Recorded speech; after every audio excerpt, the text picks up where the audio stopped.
Even after this, he's trembling, and God brought him up to a high hill where they could look down into the valley and see a sea of people. But here's the amazing thing. When Gideon took these little baby crooked steps, there weren't valiant, there were no faith, but he kept taking these little baby steps. And as he took the baby steps up to the mountain, he looked over and God showed them the sea of army. And God describes the sea of army as grasshoppers. That's how it's described. They are like a sea of grasshoppers. It's amazing that when we take those little steps that God is pulling us through, he's going to have us see the enemy as grasshoppers, which is the opposite that the children of Israel saw the giants of the land.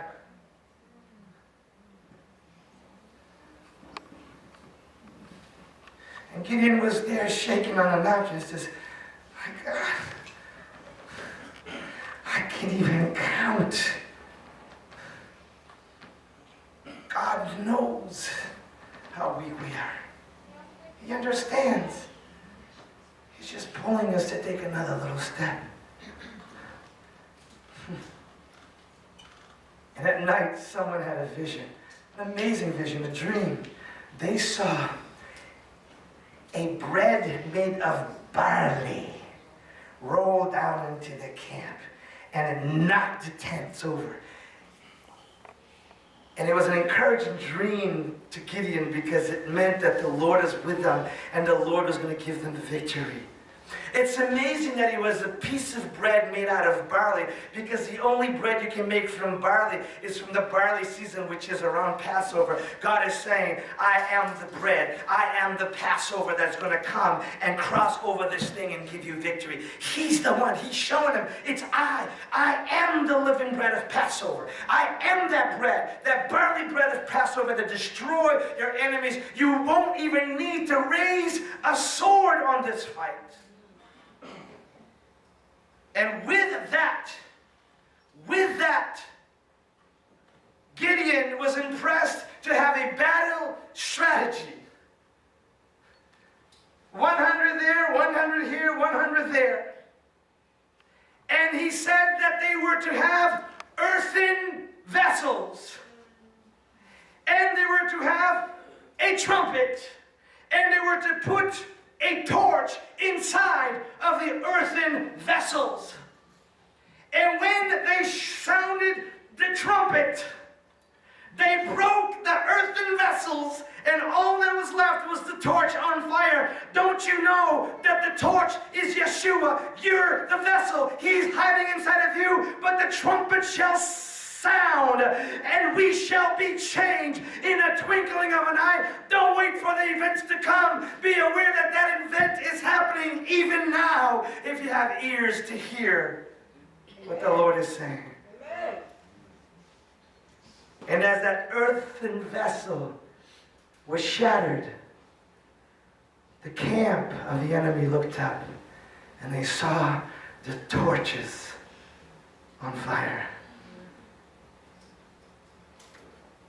The same torches that many years back Abraham saw when he was put to sleep, and he saw an oven and a torch go through the sacrifice. When the enemy sees that the battle is the Lord's, they have to flee. You are the earthen vessels. And Adonai is drawing you higher, deeper, closer.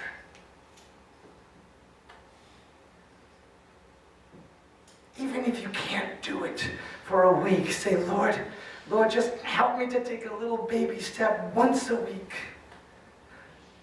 You know, it could be so simple. You could find yourself, for example, on Facebook, and you see a little video, and you click on it, and it's really cool and funny, you know? And then you swipe it, and there's another one. They're only like 30 or 40 seconds long. The amazing thing is I was doing that the other day, and it was like 3 hours later. They were only like 30 to 40 seconds long, but multiplied by like 100 of those. And I realized that I spent countless hours, you know, just watching. There was an enclosure Eating a banana. Ba-bam! Okay, no, never mind. See, I'm all messed up. The Lord is getting us, each and every one of us. There's not a single one of us here that the Lord at this moment isn't saying, you know what I said to you last time? Take that little step and do it. Because you're the generation. You are the generation of the 300 torches that lit up the night sky and caused the enemy to flee. The Lord bless you and keep you shining. Hallelujah! Be gracious to you, be merciful to you. May He give you perfect, perfect shalom. Adonai bless you.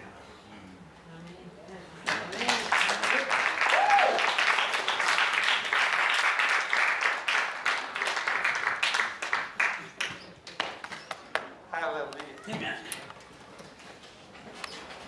Praise you. Praise you, Lord. If this stirred your heart, would you just come forward and just come and go on your knees or something like that? Let's just ask Rabbi Peter, if you would, to just bless us personally and lay his hands and speak a word or whatever it is. Hallelujah.